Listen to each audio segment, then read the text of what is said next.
Hi guys, welcome back to the podcast. You with me, Chris Curry and Ricky P. I almost got my name wrong.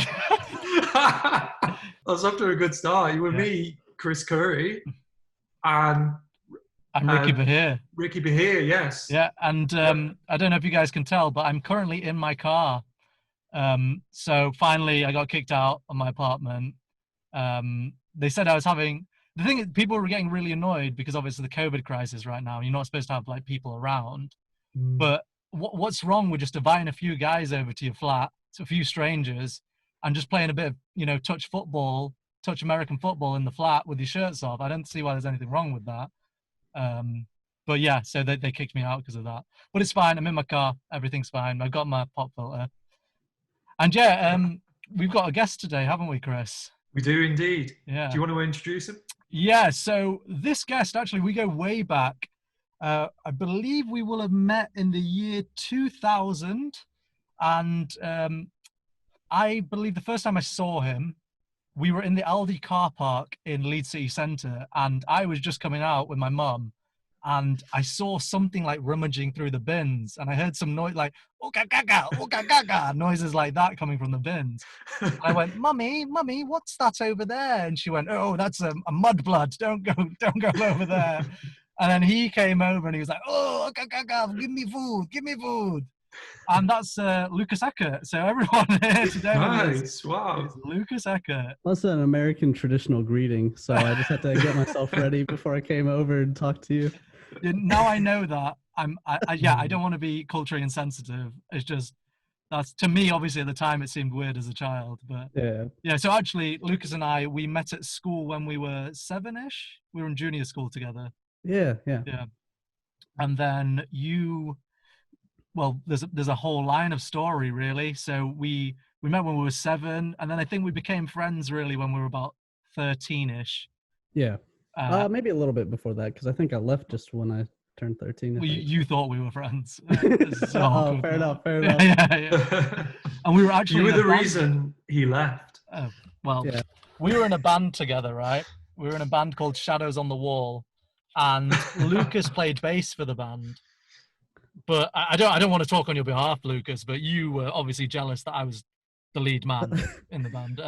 Yeah, pretty much. So I moved country just because I was like, if I'm not going to be the main guy singing and playing guitar and the drums and the bass, I don't want anything to do with this. I can understand. I bet most musicians relate to that feeling. Yeah, exactly. Like if I can't play bass, play the drums, sing at the same time, play guitar, what's the point? Yeah, I actually have a photo of us up on the wall right there. Let's see it. Oh, let's see if we can pull it off. Moving the camera. Wow. Sorry, I'm hiding everyone except me. This the shadow way. What you look like you Beatles or something. Thank you. So where does the name come from? God, who knows? Who came up with that? Was that Raymond? I think it was, I don't want to put you under the bus, dude, but I think you saw me walking down the corridor at school one day and you went, "Oh, you look like a shadow on the wall," is what you said to me. Yeah. I was like, "What do you mean?" And you were like, "Oh, nothing." And that was it. I don't know what it meant. That was my deep teenager phase right there. I was probably trying to interpret things and I don't know. Well, you said it was my skin color. Yeah. Oh. Well, I mean, if you're gonna go out and say it, then sorry, I've ruined it for the fans where the name came from now. No, I don't know how we came up with it, did we? I have no idea either. I wasn't in that meeting, in that creative meeting. We just thought it was really cool, I guess. Yeah. So yeah, you did move to America, and I think that was because your parents changed job, right? Yeah. So my dad worked. We were over in the UK for 10 years. So from when I was 4 to 14, pretty much on the dot. So he just left jobs, went back to the US, and we had to come back here too. So how did that feel for you at the time? I mean, that was pretty rough. I won't lie. You don't really remember anything when you're a little kid. So California is where I was originally. Didn't remember any of that. Moved to England, pretty much grew up there. And then when I came to the US in high school, it was like, mixed in with teenage angst. It's like not a good mix to, have to go to a new place, make new friends and whatnot. But no, it was good though. It was a lot of people were very inviting. Having someone with a pseudo English accent hanging around. So What was that like? Did you feel like a celebrity? For a little bit. I mean, I was definitely in my own head, just having moved countries, but like, yeah, everyone wants to talk to you because you got the accent. And the funny thing is, I didn't think I had an accent because in the UK, I still pronounce like a hard R, and everyone thinks I sound very American. And then I move over, and everyone tells me I sound English. I'm like, what are you guys talking about? But I guess there was some bit of accent there that I hadn't noticed yet. But it got me into trouble a couple times because you got the like on the buses, which is like the classic American magic school bus, like the yellow with the big flashing lights and everything. And there's a few mistranslations. Like I think I needed a rubber to erase something on my page. Right. So I turned my to head erase around. away the child you're about to make. Yeah. Yeah, and of course, right, that doesn't have any connotation in the US at all. So I shouted on the bus, "Hey, has anyone got a rubber?" And then everyone just sort of like looked at me, and the bus driver almost put the brakes on just to be like, "What the fuck?" How old were you when that happened? 14. Oh wow! Nice. Everyone just thought I was a really horny fucking Englishman. Well, you were proud of it, but you were safe as well. You were very safe about it. Exactly, that's true. That's true. Did the person next to you look at you in fear when you said that? What's about to happen here? He's misinterpreting this relationship. It wasn't fear, it was awe. They were more like, he feels the same way I do. Yeah, but it got me into trouble a couple times. Stupid stuff like remembering not to spell everything with an extra U in it, like color and harbor and things like that. Yeah, learning to spell things wrong must have been difficult. Yeah, pretty much. Right? And then aluminum versus aluminium. Just a bunch of random stuff like that. But same pretty much deal. I would describe people as hard when they were fit, like healthy. Again, doesn't have a connotation of dude, that's a kind of healthy. That's a certain kind of healthy. If you can get hard, some men would say you're healthy. Yeah. Wait, so you'd say someone looks hard, as in they look fit? Yeah, so you'd theoretically be in the gym, you walk up to a guy who's working out, dude, you look hard. Yeah. Then they'd always look down. Yeah, and you'd be like, dude, looking at you and how hard you are right now is making me want to be hard too. Exactly. Yeah. And then the weird thing is when you went, why don't we meet in the showers and be hard together? And they would always misunderstand that because you were just saying, dude, you got a good body. But they always think you're coming on to them because you were saying hard, and it's just unfair. You see, you say that in the UK and you're fine. Yeah, exactly. People are like, oh, cheers, man. Thank you. Yeah, cool. You look hard too, and nice cock. But I can see why that caused issues over there. Mistranslations. Yeah, if there's any regret I have from the time, it's that like girls love the English accent, and I did not use it, man. I was too dumb to like. Why? Really... I don't know. I just didn't do it. I was just like, oh, they're all talking to me. Well, because man, we grew up. We went to an all-boys school for so long. I didn't even know what a girl was. I was like, what is up with all these long-haired guys? Yeah. It's weird. Man, these guys have got fat tits. Yeah. But who was the first girl? This will have happened while you were in England, but let's say when you went to America, who was the first girl you saw and you were like, damn? And what was the feeling like, and what did you do? Oh shit. There was this one chick who was she must have been like a couple years above us, but they have something called like SGA president, which is like basically every year has a school board made up of the students, and they kind of just sort of do bullshit and don't actually do anything, but it's supposed to look good on college apps, so people do it. But she would come to everyone's table basically and like be like, vote for me for SGA president. She would always lean over, and she had some nice chesticles. Breasts. So again, that dude has particularly large breasts. So I hadn't realized it was a woman yet because I still thought everyone was a guy from Leeds. So it didn't bother me. But yeah, no, like I remember she came over. I was just like, fucking hell, like this is crazy. But I was just stunned, man. I didn't do anything. It's something I really miss about, like, don't get me wrong, I'm in a relationship and I love Jess so much. It's amazing. I love seeing her all the time. But you never get that feeling you had when you were a little kid, when you like see someone you like, and it just feels like gut-wrenchingly uncomfortable how much you like them. Like, don't get me wrong, if you were an adult and you felt that way, you're a psychopath. Like, you know, you're a simp who buys jars of shit off them, you know, on their Patreon page. But you know, as a kid, that was just normal to feel that extreme about girls and stuff like that. But, Yeah, it was pretty crazy. yeah. But yeah, the school was a lot easier than it was in England. Like, I was so? way ahead. So basically, like, just slept in a lot of classes when I started there. Like, just because I already knew it. I already knew how to do everything. And then you take these classes called AP classes, which are like college degree, like beginner level classes. So once I started those, then it's like, oh, okay, I'm learning stuff now. But yeah, for like a good 2 years, I basically didn't learn anything. And the teachers didn't try and wake you up? I mean, generally they would know I was already like knew what I was doing, because I would always answer everything like correct. Because it's stuff like they don't do physics until they're like 17. Wow. Where we've been doing physics for years, right? So it's what like, do they do? So they just do. Well, you know, God, how many classes did we have? We must have had like over 10, right? Dude, we were overworked. Yeah, but like here you had 7 a year, and you know, one of them was PE. So, but then yeah, they were just sort of like, they go about everything a lot slower. It's a much different education system. I don't want to interrupt, dude, but I'm just talking about PE. If anyone's interested in coming and play some like touch football with me, you know, just strangers touch football. I'm doing it in the park every Saturday after 7:30. So we all just get together, just touch. If you fall on top of each other, it's fine. You know, if you start kicking stuff, it's fine. But like, you know, I just want to get that plug in there. You know, do you wear masks? No. Well, one team wears masks, the other don't, because masks. Because that would be weird if you did. How would you be able to become friends with people if they're wearing masks? Wait, you wear clothes? No, they would weigh you down. You wouldn't be able to like play properly. Right. Perfect. Yeah, exactly. You'd be like weighed down. I don't understand even that question. It's a silly question, but yeah. So back to your school.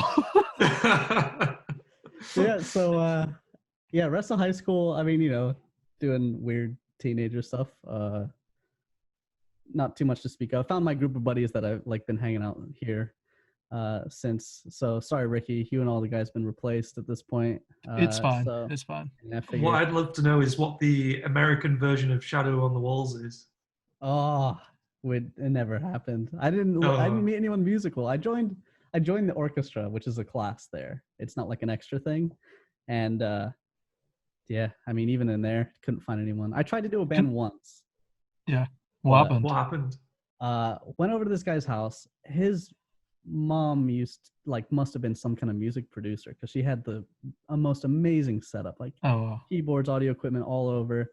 He's like, guys, like, we got all this stuff, like, come over and do a band. And I was like, okay, well, I play the bass and I can do backup vocals. So I went over, and then there was this other guy who had a bass, and I specified that because he couldn't play the bass, but he wanted to be a bassist. And he also wanted to do backup vocals, but he was tone deaf. So I was just like, well, fuck. And they were like, I guess they knew him better. So like, well, Lucas, you know how to do like other stuff, so you can play the piano. And I was like, I don't know how to fucking jam on the piano. So I'm just sitting there like, what the fuck? And they're playing like a bunch of songs I haven't heard. So can I just point out, you just said that you replaced us, right? But this is the equivalent of your replacing, dude, right? It's like if I have a jar of Nutella, and I go, oh shit, I'm not allowed Nutella anymore, so I'm gonna smear shit on my toast in the morning. That's what your replacement is. A very, very apt description. Exactly. Yeah. Like, you replaced it, but it's not a good replacement.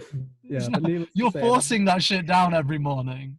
Right? Yeah, but that one day was awful, and we never did it again. So and then I think I ended up finding a new group of friends anyway. So it's like, dude, that shit happens though. So like actually, Chris, you play guitar as well. Did you never try and join a band? I was in a few bands when I was younger. Really? Yeah. Do you not remember Neil, Your Room Is on Fire? Oh yeah. He was in a band called Neil, Your Room Is on Fire. Yeah, I did not come up with the name. Well, it's good. I like it. It's not good at all. You don't have to be polite. No, none of us were called Neil. Well, that's quite a good thing, though. Yeah. What happened? Did you guys disband? Or are you still together now? No. This was when I was in school, so yeah, quite a long time ago. Yeah. We're just not together anymore. Oh, that's a shame. It's a big shame. Few #1 albums, but you know. It happens, dude. Yeah. You get creative differences. You know, things change. You decide you want to smear shit on your toast rather than Nutella. You know, that's what happens sometimes. Yeah. I joined a band after. It's one of the most crushing feelings, and I don't know why. But when you're like, you've not been in a band for a while, and you meet some people who are like, let's be creative together, let's write music together. And I joined a band. You will maybe remember this, Chris, called Nicole and the Junus, right? I do remember, And yeah. the lead singer was this girl who couldn't sing for shit, dude. Like, if she was on X Factor, they would have just gone, no thank you. Like, they wouldn't even be harsh enough to stand up and do the whole Simon Cowell thing of going, you sound like a man with a dick in his ear. You know, he wouldn't even do that type of stuff. They just stop the show. Yeah. Stop filming. Just get her out of here. Yeah, exactly. So yeah, I joined that, and dude, I really tried to put effort in. I was like, oh, maybe she's having an off day, and then maybe the next practice she's having an off day, and then the practice after that, maybe she wasn't having an off day. Maybe she's just not great. But the thing that really jammed the nail in the coffin is I was doing backing vocals in the band, dude. And you know, I've been singing since I was in Shadows in the Wall, so over like 10 years by that time. And she was like, people have been telling me that your backing vocals sound off. And I was like, bitch, the reason my backing vocals sound off is because I'm trying to harmonize with you, and you sound like a trumpet that's been shoved up an elephant's ass. It's just, there's no way of getting a harmony with that shit. You know what I mean? So, Oh, Jesus. But I'm over it. I'm totally over it. Don't worry, I'm fine. It's good. I've moved on. Are they still going? Yeah, they've had like loads of #1 hits. Yeah. Aren't they headlining Glastonbury? Yeah. No, they were too big to headline Glastonbury. Just went straight to the Hall of Fame. Is it weird that she always plays on stage with a dick in her ear? And a trumpet up an elephant's ass. Yeah. It works, dude. If it works, Yeah. it works. Yeah. Yeah, you just got to innovate. Exactly. That's what it is.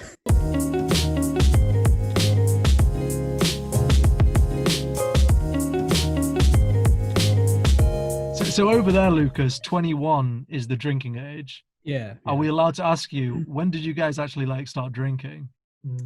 So I was a bit of a loner at the beginning of high school, and I thought that having to have your parents pick you up from parties was just fucking lame. So I didn't really party in high school, to be honest. The first time I actually got drunk was with you guys when we came over from our brother's wedding. Oh shit! Yeah, I remember that. Yeah. I was a bit of a lame-o. I probably should have been more involved with the parties in high school. But No, you're right, dude. It's way more lame for your parents to come pick you up from a party than you to not go. It's way more lame.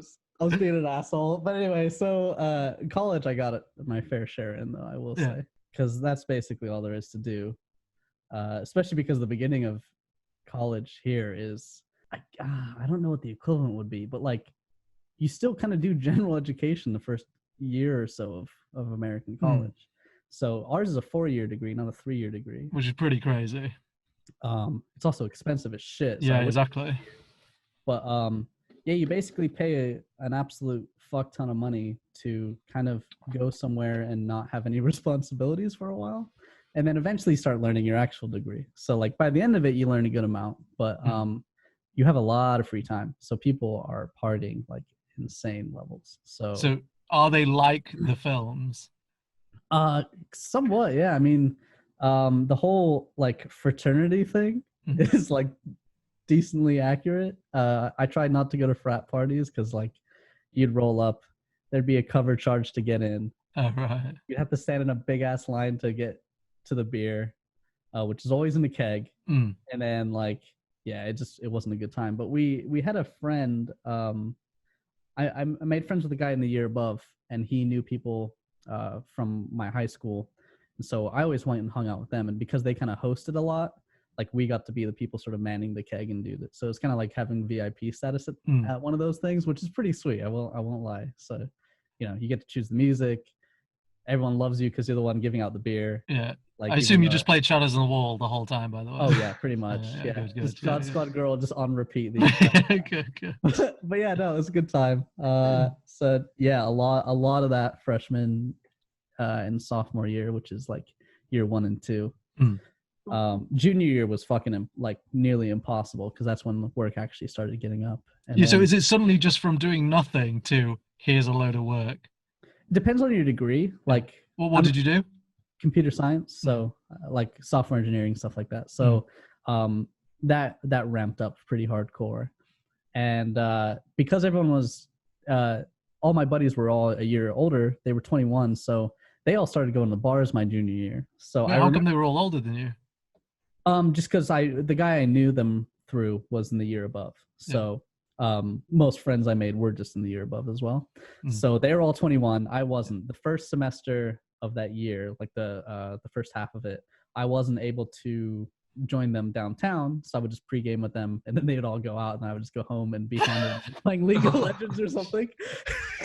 Fuck me, dude. Would you not try fake ID?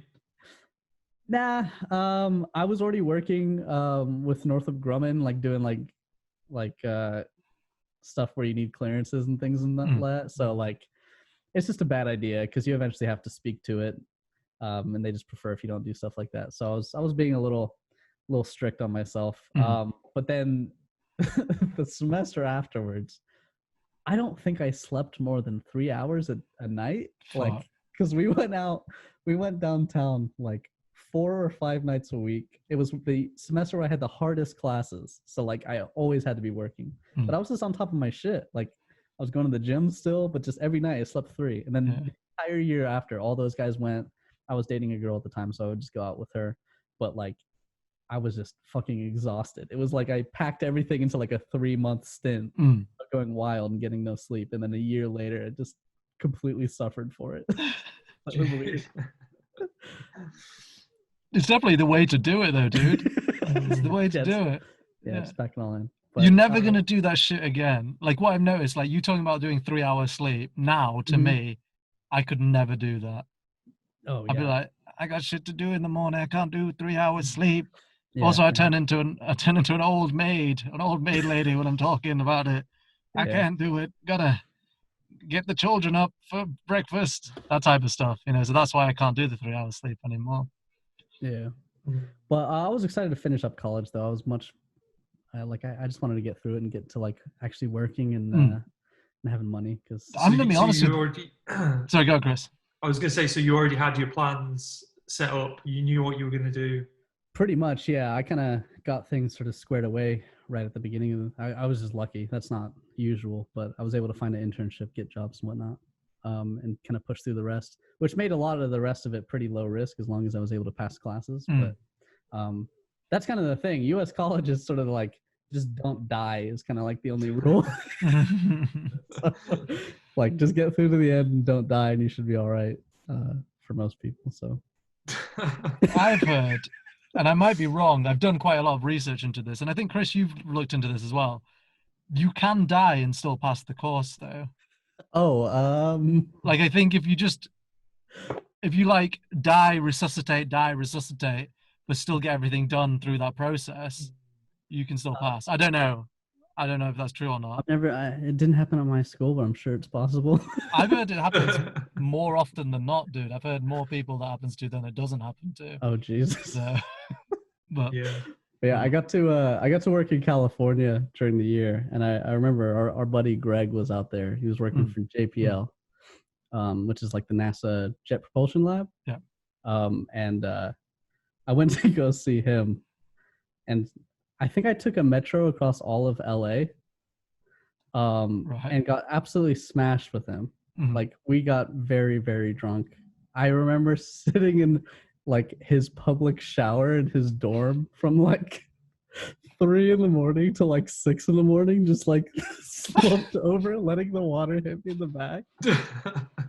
And then I had to take the metro all the way back, and then the next day. Jesus Christ. And then go to work on Monday. So like, Jeez. I was more hungover than I've ever been. I had to get off the train, which means I had to buy another ticket to get back on the train. But like, I had to go find a bathroom because I was literally like, I was gonna shit myself if I stayed on the train. Wait, they don't have toilets on the train? Well, some people have sort of made their own thing where they just sort of go in a corner and just Yeah, like yeah. shit on the floor. I thought that's just what everyone does. Yeah, I mean, California tries not to do that. New Okay. York does it a lot. It's So eco-friendly. there's a New York adage, which is if you see an empty metro cart, it's not your lucky day. Someone or something like that. So I mean, someone's done a shit. Yeah. But it's good because it means there's a natural compost in every single, train, which is that's good. true. Yeah. If you want to plant anything on the train, get a more earthy smell in the area. More natural. Yeah. And mine smells like radioactive waste, but I mean, that's a podcast for another time.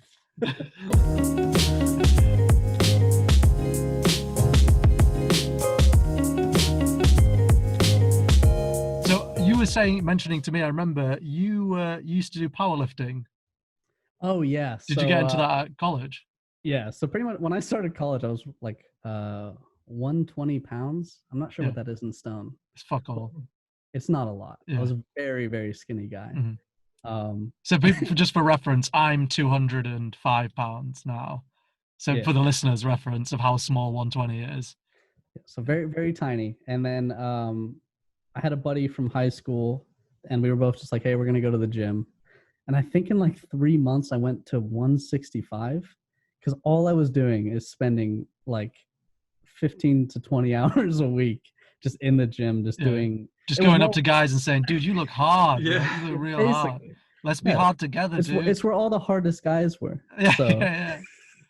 No, but I went, I was just in there all the time. And I lived right behind it too. My dorm was like, because then you could see the hard guys from exactly as they were going in and out. What was your goal with it? Oh, I just wanted to like actually work out and kind of have a not twig and stick body. I just was like, yeah, I guess I should just exercise. I got nothing. Like I said, there's a lot of free time. So I was like, fuck, like how much League of Legends can I play all day? Like I could play it for hours, do my work, and then I just still have like 6-7 hours a day like just left to myself. So I might as well just like go and fill it up with something productive. But yeah, so I mainly did like bodybuilding stuff just to increase size. And I was in all the bro science. I was watching all the YouTube videos, just fucking eat everything. So like I way overgained weight, like definitely. Just put a little fuckload of fat. Yeah, it's the best way to do it, dude. But I was a decent shape though by the end of it, and then slowed down, and I've kind of switched more to like a powerlifting thing nowadays. Where are you less fat now though? No, keep getting fatter. I'm trying to not get as fat. I'm gonna be honest with you. If I was on a desert island with you or like Chris, I think I'd choose you, and I'm gonna put it out there, Chris. The reason is because I think Lucas would be more, because of this powerlifting and stuff, and because of your fat storage, you'd be more capable of survival. I don't know. Eat me. No, it's not necessarily that. It's because, like, just hear me out. I don't want to sound weird or anything, but I just think, like, we get along, right? We get along, and Chris and I are arch nemesis. And I just feel like, if we ran out of food, your fat storage would keep you alive for longer. And if we ever got cold or something, you know how to make a fire. But even if you couldn't find the things to make a fire, you would probably offer your body like a blanket to me, I think. I think you would just lie on top of me like a blanket. Even offer, Ricky. That's how you would just, you wouldn't even offer, you just crawl on. You like the girl from The Ring as she was getting out of the well, but I'd be shivering in the night, and I'd look over at you, and you'd just be crawling up me, and you're like, "I'm gonna make you warm, boy. I'm gonna make you warm." And I would love it. I would just be like, "Oh, this is what life is supposed to be about on this desert island." And then I fuck you in the butt. So I just think that's basically. I think that's probably why it'd be a good idea. Well, I'm offended, but whatever. It wasn't supposed to be about, offending you, Chris. But if that's a byproduct, it's a happy byproduct for me. If we were on the island and I saw you shivering in the corner, I'd walk over to you and piss on you, Ricky. That's kind of you, though, because I assume you think I'm shivering because I've been stung by a jellyfish. Yeah. Yeah, so that's a very kind thing to do. It's pretty warm too, so. Yeah, exactly.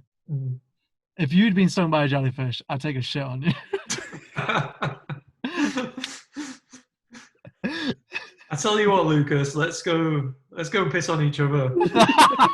Leave Ricky. Sounds good. You guys just go be hard together, pissing on each other. It's fine.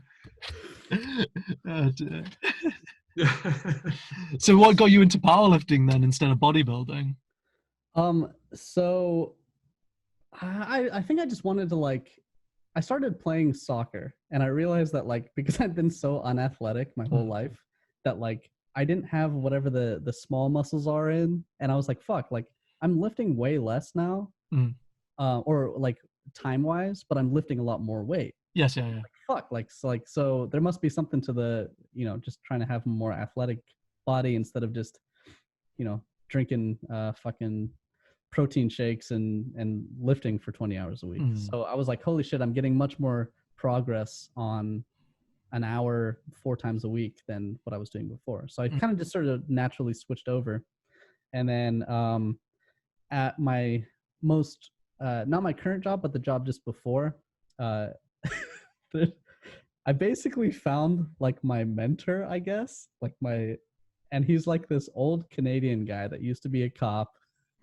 And then he was in the army as well. He's just a weirdo. He's literally the old hermit who's just a mountain man and wants to fucking hike all day. Was he the guy who just lived at the gym? That type of guy? Yeah. I guess if he didn't have to work, he probably would be. Yeah. But yeah, he's all about powerlifting. You're just about to lie down on a bench to do your bench press set, and he just crawls out from underneath it. Hey, bro, you want a spot? I'll spot you, bro. Yeah, how did you meet?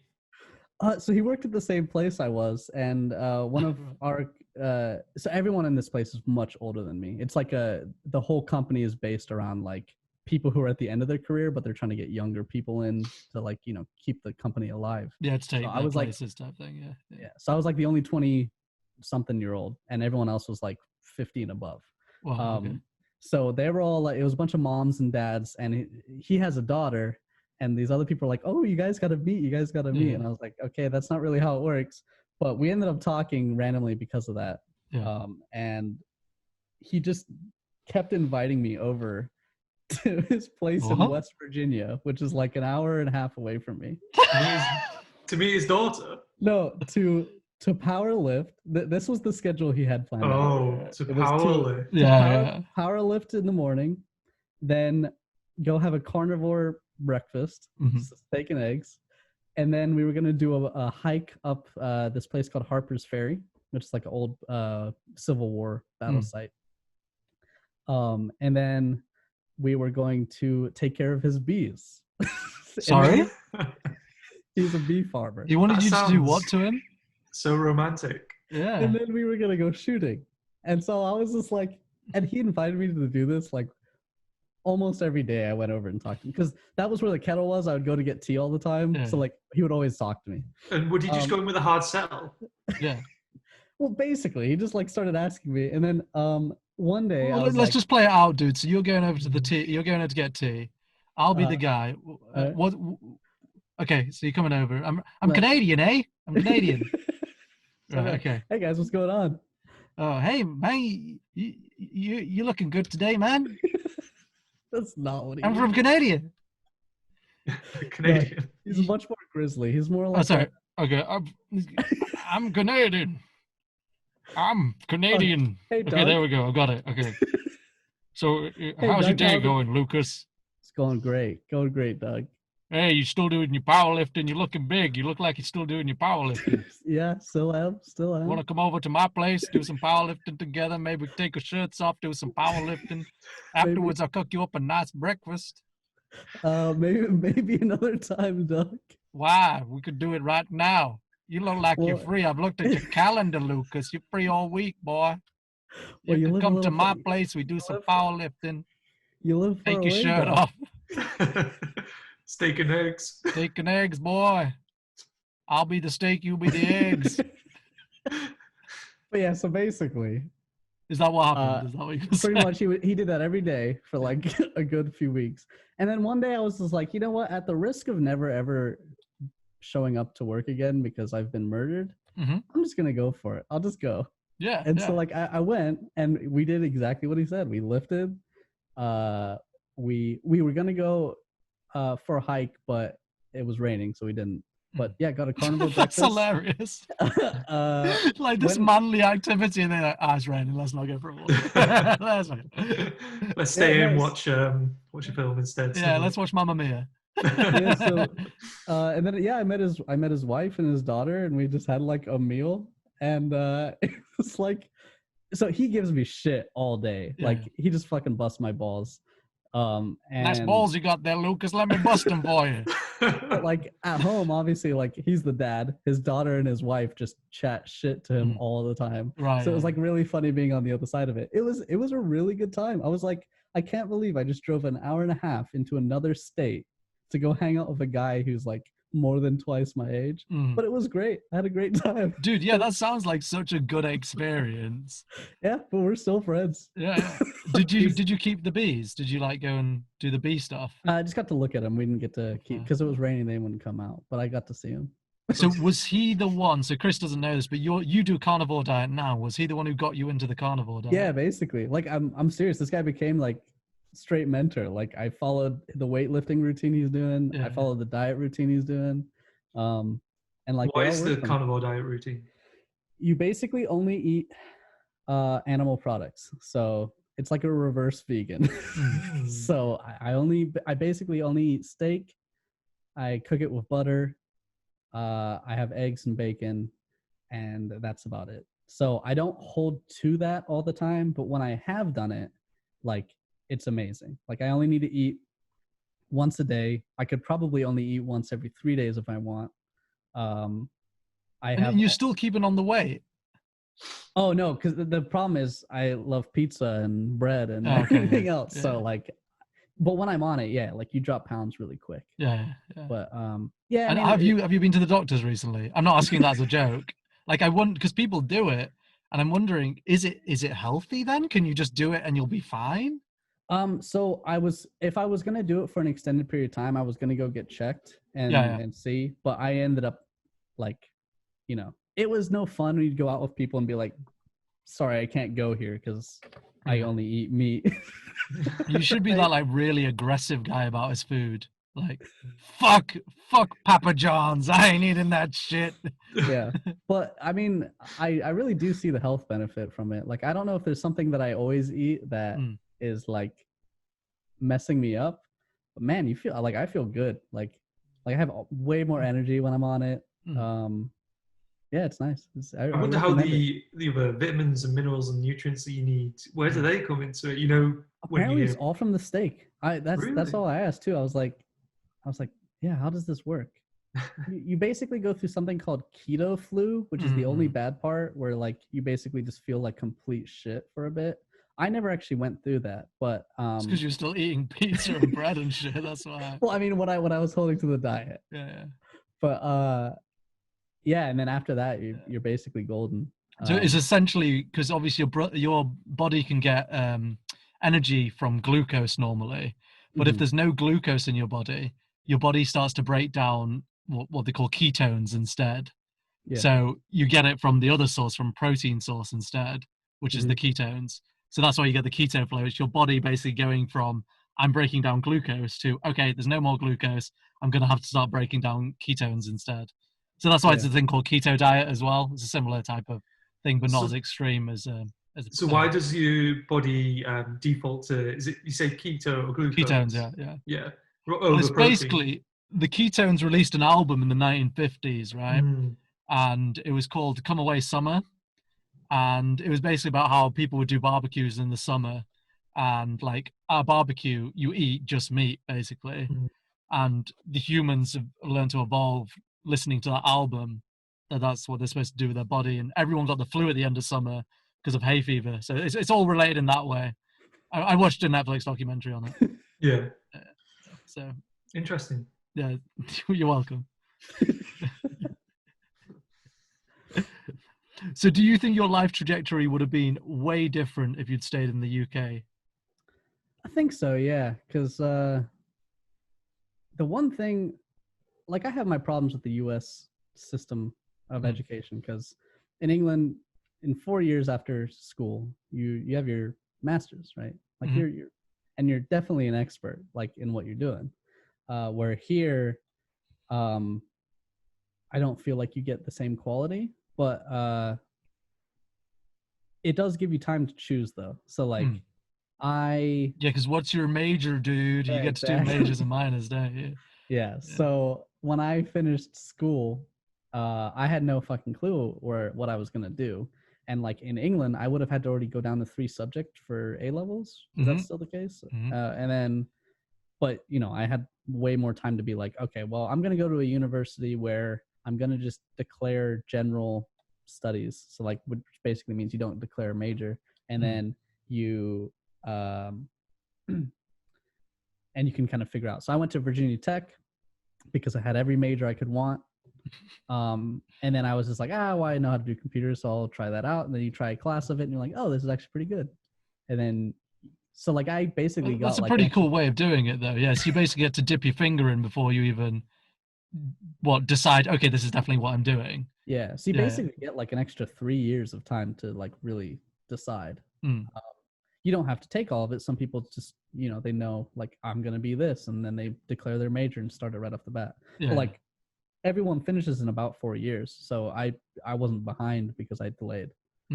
So it's a nice thing about it. But like I imagine certain, like I think like the sciences and other fields that like very heavily academic fields, you'll probably do better off in England, just because like they're just like, yeah, you don't need English anymore. You don't need to learn French for some fucking reason. Like here's just everything about physics. You now know everything about physics.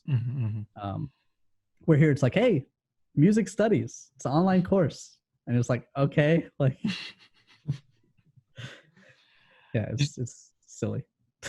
But yeah, I can see the benefits both ways, because over here, yeah, as you said, you have to decide what you want to do with your life so early on. So like, yeah, even at A levels, being 16 and having to go, okay, what are the 3 things you think you're going to be great at and you want to do for the rest of your life? And it's like, fuck, how would I even know? You just choose what you were best at the time. Yeah. You know what I mean? So yeah, I can see benefits both ways. But there must be, obviously America's pretty crazy at the moment. There must be other things that are happening over there that we're getting minor versions of it over here. So obviously the Black Lives Matter movement, obviously very important movement, but over here we're getting kind of a diluted version of it.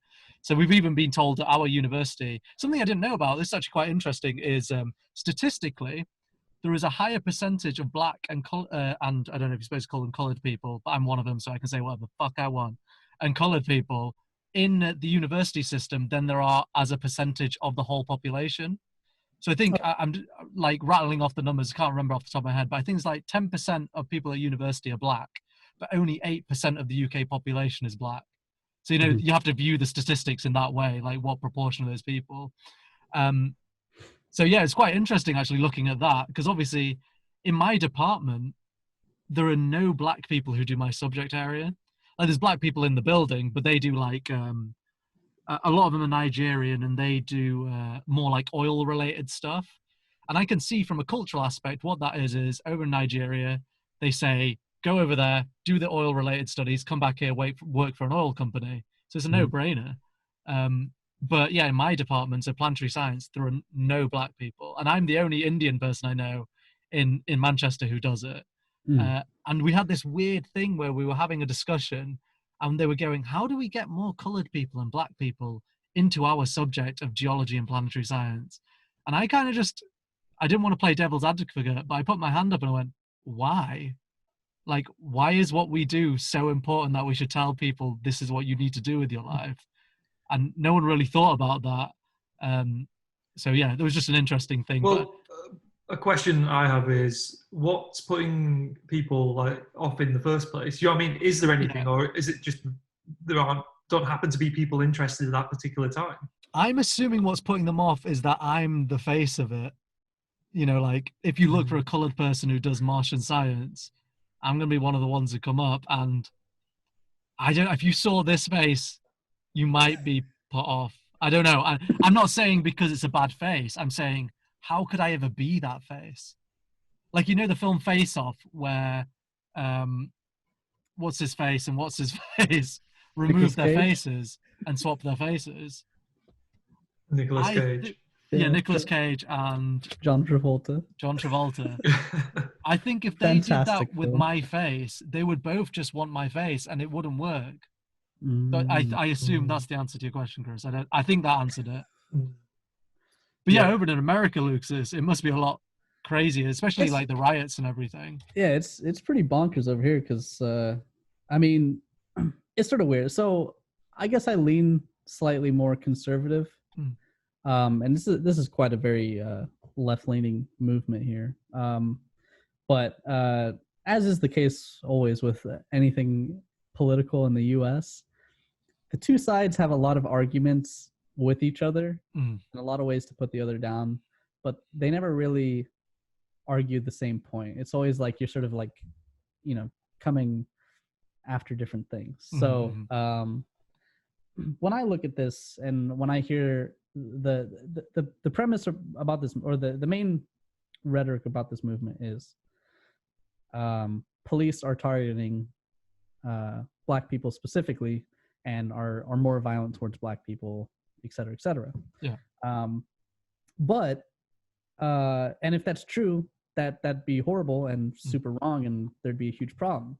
But a lot of people who kind of look into it, like, I don't have a problem with the whole movement. I just have a problem with that point. Like, I don't find it to be a systemic issue because the statistics don't show it. Like, if you account for, you know, there's crime statistics and, you know, they're all broken down into different race, different acts of violence, you know, murder, rape, whatever, stealing.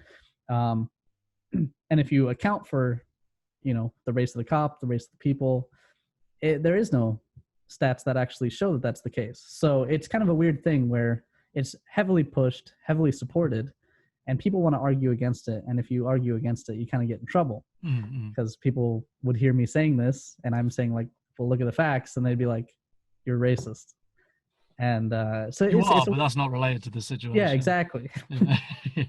I just hate everybody. Inuits, it's a very specific racism you have, but you're just really against them. But yeah, over here it's like one of the things I notice is when I visit England, it's like England's still quite a traditional country. Yeah. Like the U.S. is very, like, what you see on the internet shouldn't reflect real life, but a lot of times it does. It's scary because it's like, haha, like all these people trolling on the internet, and then you like see them marching on the streets, and you're like, Jesus, what the fuck's going on here? So just obviously I've never been involved in any riots or even been anywhere close to rioting happening with me knowing. I might have walked past one with my headphones on, not noticed. I was probably listening to Being Human, by the way, Life on 45 on YouTube. Just check it out.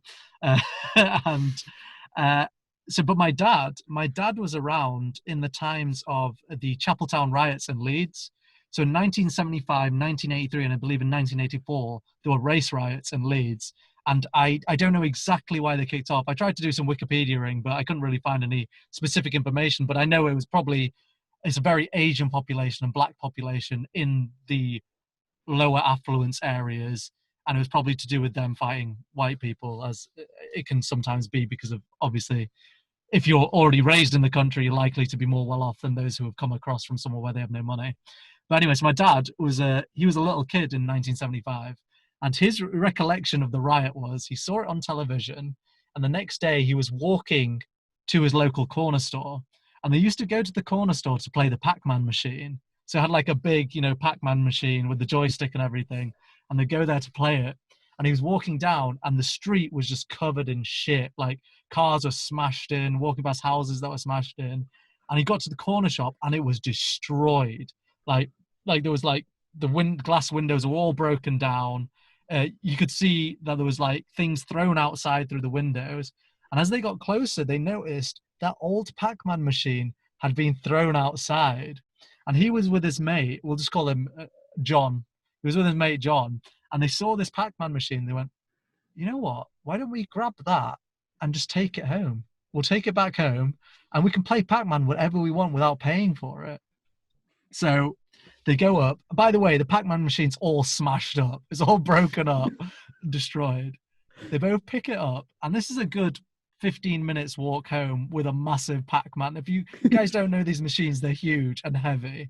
And they're carrying it back with them, and they get all the way back home, and they get to their house. They take it through the door, and no one's in the house. They're like, okay, great. We'll carry it downstairs to the basement, and that way we can hide it from my mum, my dad was saying, and that way she'll never find out. We can play it whenever we want. So they carry it to the basement door.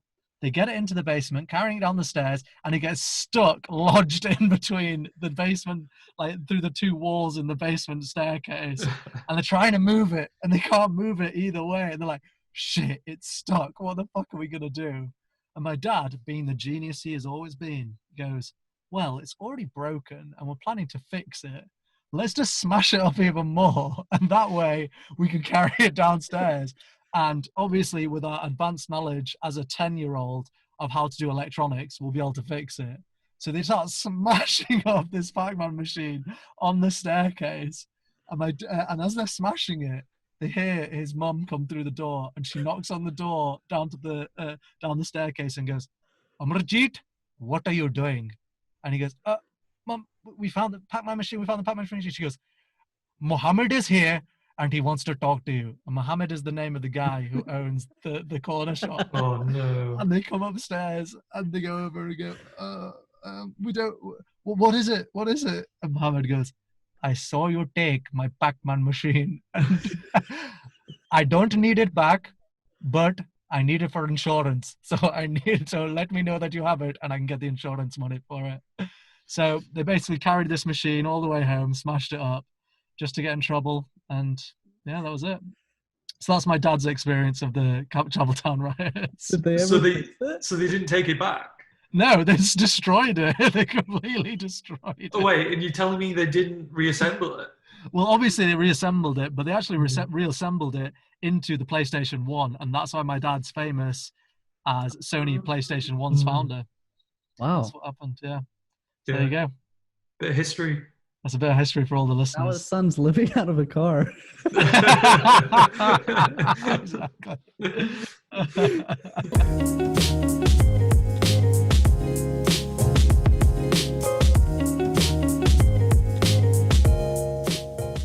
I mean, we could talk about guns. Sure. Yeah. What's just any really American thing you want to know about all? Well, I feel like a child right now, and you're an adult, and you have guns, and I'm like, whoa, that's so cool. But at the same time, I'm scared shitless of being British. Obviously, I don't think I've ever seen a real gun in my life, but. I mean, have you? I mean, the ones I was holding up are real. Shit. I could show them to you. Show and tell. I'm an avid shooter these days, so I can talk to it. Shit, yeah. I mean, it's crazy because I haven't actually been to America as well. Mm-hmm. And it's something that I haven't had to experience, say, being in a country where guns are just freely available, and I know they're not freely available to anyone, but you just don't know who has a gun. Mm-hmm. Do you ever feel on edge walking around, or does that feeling just die over time, or no pun intended? No, I think it does kind of die over time, because like when I first moved here, the cop at school, like in high school, you're a police officer at school. Yeah, and he's strapped, like he has a pistol on him, and that like scared the fuck out of me. I like grabbed the guy next to me. I was just like, yo, why is that guy got a gun? Like, why is there a cop here? And they're like, oh, that's our school cop. And I was like, what? So I was like, why does he have a gun? And he was like, yeah, I mean, he's a cop. And like, that was every school has a cop. I don't know if every school does, but a lot of them do. And like the school I went to is in a nice area too. Like it was a piece of shit school, like the building, but yeah, like the chances are nothing really going to happen there. But Yeah, they're strapped with a pistol, and they walk around with it every day, and you That's just fucking crazy. yeah. So, I mean, I've been terrified of guns too, because I grew up over there and not used to seeing them. But I will say, just with my job and who I've been hanging out with and speaking with, I definitely started to sort of like Virginia is a southern state, whether it likes to believe that or not. Northern Virginia is right next to DC. That's where I am, and people there just sort of pretend they're not from the South. But Virginia is a very big gun state, big hunting state, something like that. So a lot of people I know and work with are, have guns, and some of them have a lot of guns. Like anytime I would see a news article like this kid has this rifle and like thousands of bullets and blah blah blah blah blah, and I was like, what a psycho! Like why the fuck does he have so many guns? But this is like people love them. It's like it's a very normal thing. I was like, so what I decided is I'm terrified of guns, and I don't want to be anymore. So I thought I would try to teach myself how to shoot. So I think the first time I shot was when Raymond, he came and visited, and I was like, what's the most American thing we can do? And so I took him to a shooting range because we had a Groupon for it. Nice. And yeah, we're at the range, and like that shit's scary. It's fucking loud. Like anytime you shoot the pistol, it's like, oh God, like did I just fucking kill myself and didn't realize? Like, and I used to be scared of the bullets too, like because I know that there's a fuse in the back, and I was like, if I fucking spark this, is it gonna blow up in my hand? Right? Like, dude, you were like genuinely scared. Oh yeah, I was fucking terrified. I've been to a shooting range. I went when we went to Las Vegas. Standard thing you do is go to a shooting range. Yeah. I felt nothing.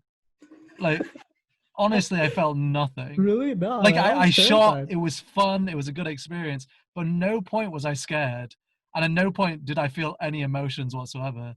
Or prior to that in my life, have I ever felt emotions, or afterwards?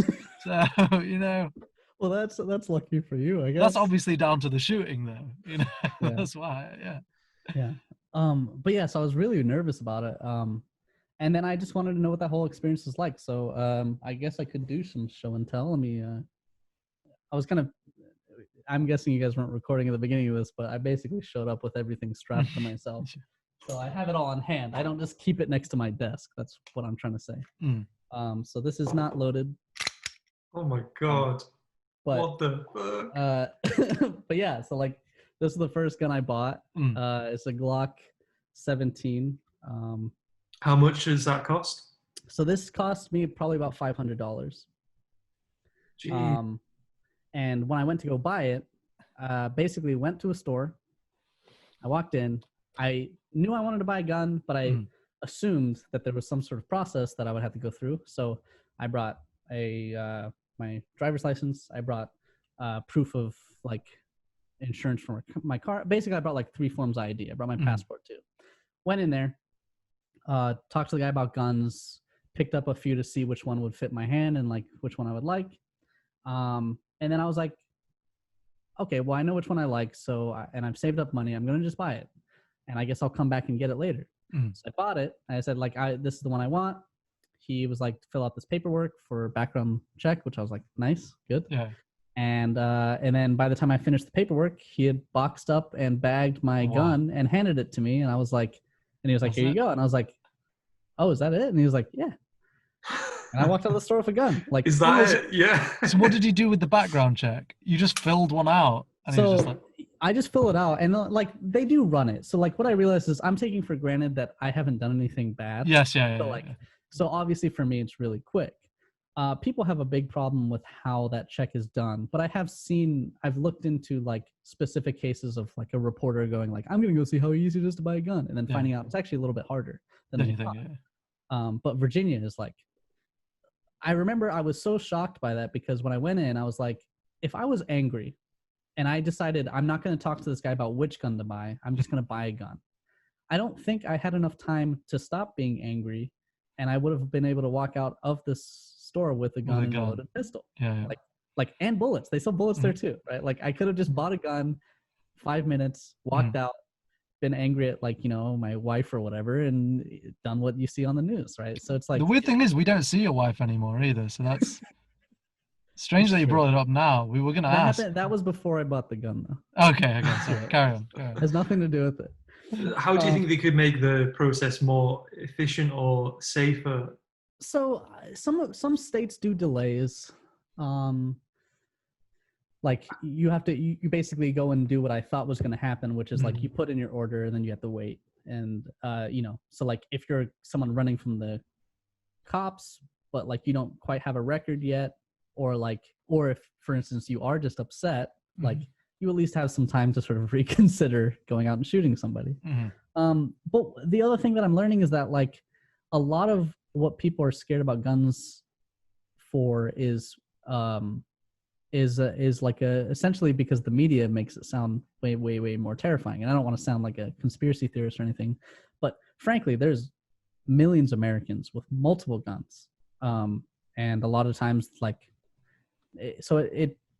I know this is like very much the right-leaning argument, but like the guns aren't hurting anybody. It's like the people are hurting. Yes, the people, yeah. But at the same time, it's like only America has this many guns, and we have a lot more gun violence. Crazy people.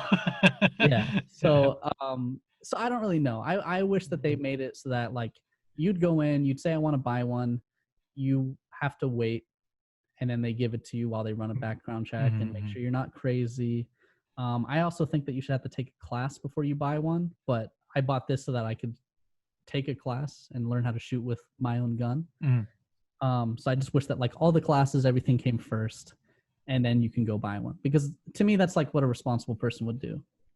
And I try to treat it very safely. So like even though I was kind of fucking with it earlier, like anytime I pick up the gun, I make sure there's not a bullet in the chamber, even if I literally just picked it up to go put it. It's just like it's instinct. I actually did it with an airsoft gun. Like I picked up an airsoft gun and cleared the chamber because I was like, oh fuck. Like it's like obviously it's an airsoft gun. It's a good thing to get in a habit of doing though. So you just automatically go, okay, I'm gonna check there's nothing in here. Yeah. Each time you do it. Yeah. Question: have you ever used the fact that you have a gun to impress a girl? No. And it's not talking about your penis. I have taken a girl to the shooting range as part of a date. Oh, here we go. So yeah, is this your girlfriend now? I have taken her as well, but I did not use that as part of like the dating process. Yeah. She's also pretty scared of shooting it, but she's getting more comfortable. But yeah, so like I try not to. I try to be very serious about it. Like, there's definitely the part of me that's like, ooh, it's guns, like Call of Duty. This is awesome, right? But then Then you kill 3 or 4 people, and then by that point, the novelty's worn off. Yeah, exactly. Yeah, but I understand how terrifying they are. Like right now, when I store them at home, they're all facing not towards anywhere else in the house, things like that. Like I try to be very safe with it, just because of how dangerous it actually is. But no, you get super nerdy about it too. Like you're like, oh my God, now I know what a 9mm 123 FMJ bullet is versus a 144. Ooh, dude, don't get me fucking started on SMJ 1mm 94.675. Yeah. Dude, so like, it's just funny knowing all that stuff, and it's also just sort of weird to see how different it is from movies. And I feel like a lot of laws around guns are based on movies. Because they're like, ooh, a silencer is super dangerous because you can kill anyone and no one will ever hear anything. It's like guns are very loud. Like even with a silencer, they're very loud. Well, I'm just going to say, speaking from experience, I know you can do that though. I'm not me, hypothetically speaking from experience. Okay, yeah, hypothetically. Yeah. So you say your girlfriend isn't into shooting though? So she doesn't mind. She took a class when she was in college, actually. Because she just kind of wanted to know how. She's a little scared of it. Like I sort of showed her how to use the pistol. She likes to go shooting with me because like I basically set it up and just sort of put it in her hand, and then she just shoots it. And, like, I do that with Jess as well. I just set it in her hand and then she just shoots it off. Yeah. I get it all loaded up, ready to go. Basically, but she's too scared to shoot my rifle, which I do. Yeah, Jess was with mine as well at first. Yeah. So I got the A1Z X43XWYP. Yeah, so this is the one that makes the news all the time, but I do have a full rifle, so like what? That's pretty crazy. And jeez. I will say that one was actually cheaper than a pistol. What? How? Did you have coupons? Yeah, did you take Raymond? I won't lie, there is coupons for guns. But no, so the funny thing is you need to be 21 to own a pistol. It's actually the most dangerous thing. Shotguns you can have at 16, and rifles you can have at 18. They all have to. I assume pistols more dangerous because you can conceal it easier or something like that. You can conceal it, and like a rifle, like, you know, it's bigger. Like, or a shotgun. The reason the shotgun's 16 because loading it and managing it like it's a lot of big movements. Like a pistol, you can accidentally drop it and it goes off. Oh right, okay, yeah. But yeah, so it's like. But with a fully automatic rifle, surely if you drop it 30 times very quickly, repeatedly, that could all go. A whole clip could go off. Exactly. Yeah. So, I mean, the in Virginia at least, it's different in different states, but you can only buy a semi-automatic. You can't buy an automatic pistol or rifle. But they're very, very common. Like, I won't lie, like I only learned how to do it a couple of years ago, and I have 5. I'm trying to sell 1, but I still have 4 guns. Like, that's insane. Mm-hmm. But like, they're really fun to shoot at the range. It's basically just become a hobby of mine. So like, how about this? Do you think at any point in America's future, all guns will just be made illegal and they'll take them away?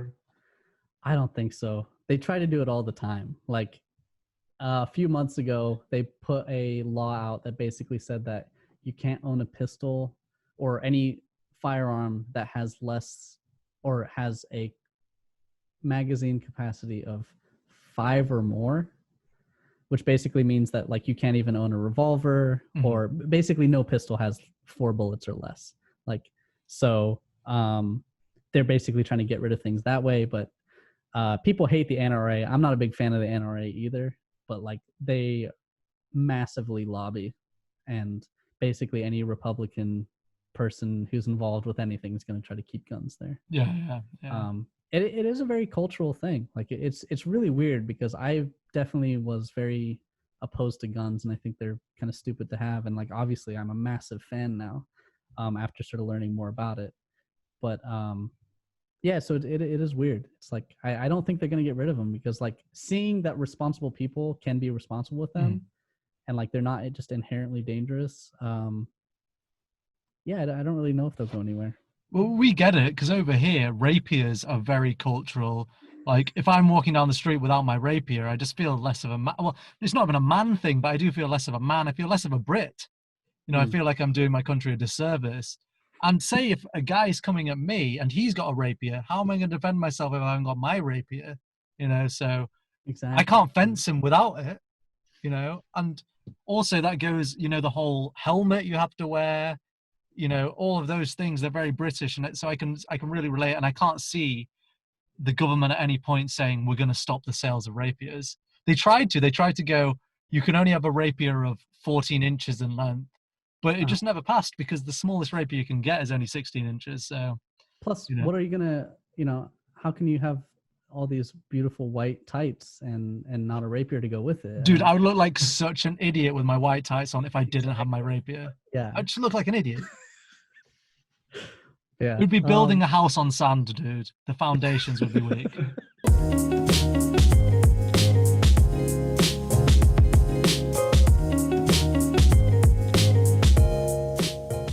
So I want to talk to you about your girlfriend. So you're in a committed relationship. You have been for a while. Yeah. And you're about to move in with each other. Yeah. I've never even asked you this question. Do you think you want to have children? So I've gone back and forth on that a lot. When I left college, I didn't want any kids at all. But when I was younger, I wanted kids. I wanted a family, like 100%. And I've kind of recently sort of gone back the other way, because I started getting more and more into, I've been doing like lots of reading. Was Jordan Peterson a big deal over there? A little bit, not huge. Yeah. So just a lot of like what he talks about, and a lot about like, he just made a very compelling point to me. And it was that like, if you're a career focused person, or you're not a career focused person, like, what are you going to do when you're retired? Because 60 to 80 is 20 years. And like, if you're not working at that point, your life's going to be pretty empty. So like having kids basically gives you something to work with for the rest of your life, and like a really nice goal for yourself, raising your kids, having a family and whatnot. And it's very fulfilling to you. And I thought about that, and I was like, yeah, I guess like that's a fair point. It's like a little bit short-sighted thinking that like once I finish work, I'm just going to want to fucking, have pina coladas and sit on the beach all day. Right. Like that'll be fun for a little bit, but not a long, that's not really a long-term solution. That's the other beautiful. But the other thing, I'm being serious. I love it. Yeah. The other thing too is that like I just realized that and I think it's the reason I'm more conservative, I think, is because I'm very much like an individualist. I like to sort of take on responsibility. I think that's a very important thing for people. And kids and raising a family is just like a pretty much surefire way, because not everyone's going to be a CEO of a massive company that's like takes up, like most people just don't give a shit about work. They're just trying to get paid. But a family is like something that just provides you purpose and adversity and makes you a better person. Like just because you have to deal with way harder shit. Like, if you do it the right way, it makes you a better person, obviously. Yeah. If you're stubborn and you're not going to change who you are, no matter what, you're going to do it the wrong way. Yeah. But yeah, if you're willing to adapt to a situation, yeah. But I think that's something I would struggle with. I think I would. So, for instance, I think I'd find it a lot easier if I had a boy than a girl. So I definitely want to have children. Mm-hmm. I think if I had a boy, I'd find it a lot easier not to worry about them, for instance, as they get older, especially if they start to get into relationships. I think I'd find that okay.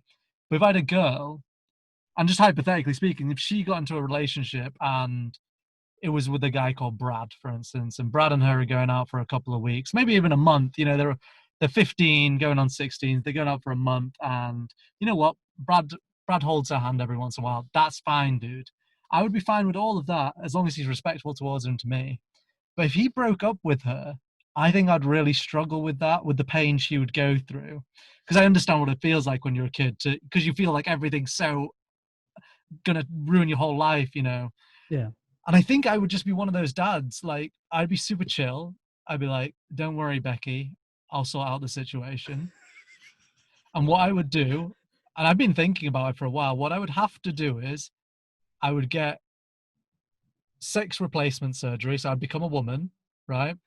I would then go get involved in their school as one of the kids who attends the school. And I would be sat next to, I'd enroll in the classes. I'd be sat like behind Brad in some of the classes. Every once in a while, I'd pass a little note forward like, hey, Brad, like your new mullet, because mullets would be back in by then. Mm-hmm. And Brad would be like, oh, Rebecca's really cute, isn't she? Me, Rebecca. And then, you know what, it actually starts to really work out. And we go to like the school dance together, and we're at the prom dance, we're dancing. And then Mr. Lee gets up and he goes, and now we're going to announce the Mr. and Mrs., the Prince and Princess of the prom. It's Rebecca and Brad. And I'm like, oh my God, we did it. And we get on stage, and just about then, that's when I'm going to take my revenge. I'm going to be like, you know what? I'm going to say to Brad, fuck you. This is what you get for fucking around with my daughter. But then I see the crowd cheering, and I'm like, you know what? This is better than my life ever was as Ricky. And I just fall in love with the situation, and then accidentally fall in love with Brad, but not because of Brad, but with the situation. And I look at him and I go, you know what? This could work out. And then 10 years later, we're still together, and I helped him through his 3 years as a local mayor, and we have kids together. Don't ask how that works. We had kids together. And then, our life is amazing. We have grandkids, and my daughter finds it really awkward coming round, but, because her and Brad used to go out. And then the last thing I know, we're lying next to each other on our deathbeds, and I'm holding Brad's hand, and I turn and look at him, and with my final breath, I say, fuck you, Brad. This is what you get for fucking with my daughter. And then that's it. That's why I don't think I could have a kid. That was also beautiful. Yeah. Thank you. Wow. Yeah. That's really dedication to your daughter. That you have Yeah, Yeah. that's what I worry about. I think Yeah. I'd love her too much, Yeah, I think and so. I'd struggle with that. Yeah. No, I do worry that like one of the things I see like Do you worry about that type of thing? every day, so I just like check my girl, just be like, is she about to say "fuck you, Lucas" on my deathbed? Years. You're gonna be more worried 'Cause about that'll that just than end it. guns now, dude. That's actually why I started buying it all, because I was like, I need to fight back somehow. Like, but I didn't realize like you can't shoot psychological warfare, so No, you can't, dude. Yeah, you can't. I'm kind of shit out of luck now. No, but yeah, it's just I just feel like it's an important thing, and like I actually don't know if I still want them, but like I just sort of feel like I should. I love how you say them as well. Yeah, Plural. plural. Oh yeah, I guess we'll see. I don't know. You can't really have one, because when you leave them in the garden, in the front garden by themselves, they could get hurt. But if you have two, they can look after each other. Yeah, but Ricky, if you had two kids and they were both girls, and they both went to school, and they were both dating a guy one called Brad, one called Jeremy. Okay, I'm hearing you out. Yeah. And so it's going really well with them. Yeah. And then all of a sudden, one day, you find out a few months later that they broke up. They both had their hearts broken at the same time. Wait, Jeremy and Brad broke up with my girl. How are you going to do it? Fuck. And wait, are they twins? Are my girl's twins, so they're both the same age? Out, Ricky. Yeah, why not? Dude, I don't know what I'd do. I think I'd have to clone myself and then get sex replacement surgery. But yeah, that's what I think I'd have to do. You know what, dude? I'd leave it. Don't worry about it. They'll get over it. They'll get over it. So basically, you just need to have two girls and you'll be fine. Yeah, that'll be fine. Yeah, it's more for his help than hers. Yeah, exactly. Yeah. Well, I think that's probably a good place for us to end this episode. It's been an absolute pleasure, Lucas, and I think we've learned a lot. Yeah, I've learned so much about America. Yeah. Guns and family and sex replacement surgery. Yeah. And how you, oh my God, it's so weird. Like, we're just doing this whole journey talking about your life. And I still remember that little boy in the Aldi car park going, wow, wow, while he was in the bin. It's so weird to think that's where you came from. And this is where you are now. I'm still there. I still go there. You still do that? Okay, good, good. You don't want to change. You don't want to change who you are. Yeah, dude. yeah. I mean, I have values that I got to exactly. Yeah. Exactly. This time it's Walmart though. Yeah. Oh yeah. Not quite as good, but it'll do the job. And as we always end these podcasts, we want to say, peace be with you. Love from Gaia, the owner, the almighty being. And don't let me near your kids. So thanks everyone for listening. Yeah, thanks guys. Thanks Lucas for joining us. It's been great. Everyone, see you later. Bye. Bye. Bye. For more great content, please visit Live from 45.